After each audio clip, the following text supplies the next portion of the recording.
So this is Robin Wouters from Tech.eu. I'm still in Stockholm, Sweden, visiting a lot of startups this week, and one of the most exciting ones for sure is Toca Boca. Can you quickly introduce yourself and the company, please? Yeah, so I'm Emil Ovemar, co-founder and producer of Toca Boca. We have been making kids apps since 2011, and we see them as digital toys, meaning they are not games. We don't have rules, you don't score points, you just play with it. Use your imagination and creativity and have a great playing experience. And they're paid apps? Yeah, they're paid apps. We have some free apps, so getting people a chance to sort of try them out before you buy, but most of them are paid, exactly. And we're not doing in-app purchases. We want to sort of make sure this is a quality product and you can really trust us. We're not trying to cheat anyone.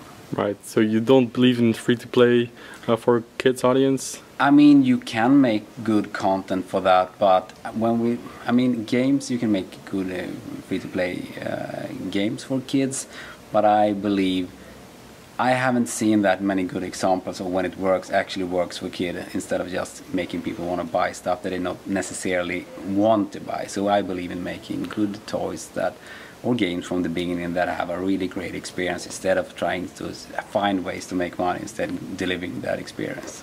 Good.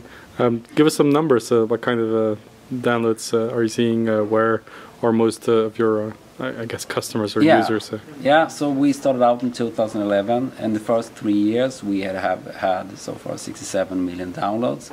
50% of our customers live in the US, and after that it's UK, Canada, Sweden, Australia. So most English-speaking countries, but we have also, Japan, Mexico, and Russia also top 10 markets for us. Right, and you are in a bit of a special situation.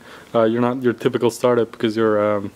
You just mentioned this in the conversation earlier, but you're 100% owned by Bonnier, which is a big media company here in Sweden. Bonnier is a big media company in Sweden that has TV, newspapers, and magazines and stuff. And we were started out of there. Me and the other co-founder, Björn Jeffrey, we started working at Bonnier, and we got a chance to start something new, a new paid digital product, and we came up with Toca Boca.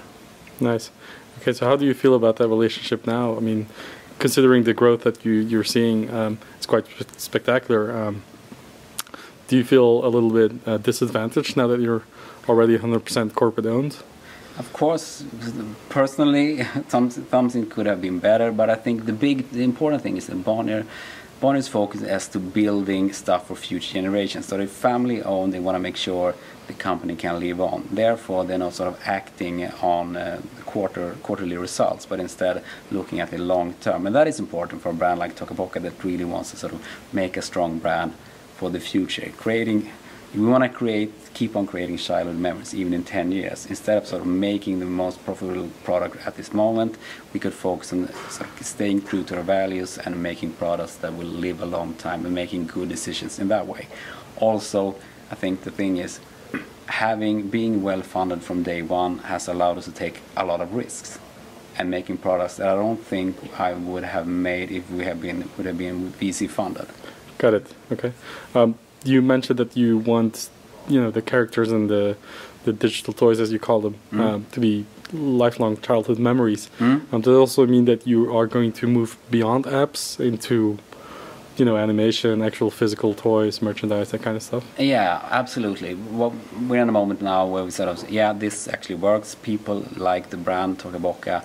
We have created great digital experiences, and we want to create even more, because there are so many the everyday life of children could be much better. We could be more fun. We could make a lot of products, things, experiences, and other stuff that we want to create to give kids a great childhood.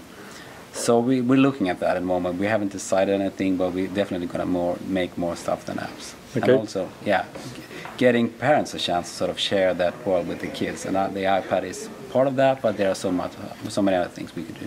Thanks. I'm going to close off just by panning the camera around, because I think you have a very spectacular office. I think, it seems like a very nice environment to work in. It is. Hi. So Emil, thank you very much for taking the time. And thank you. Best of luck with the company. Thanks.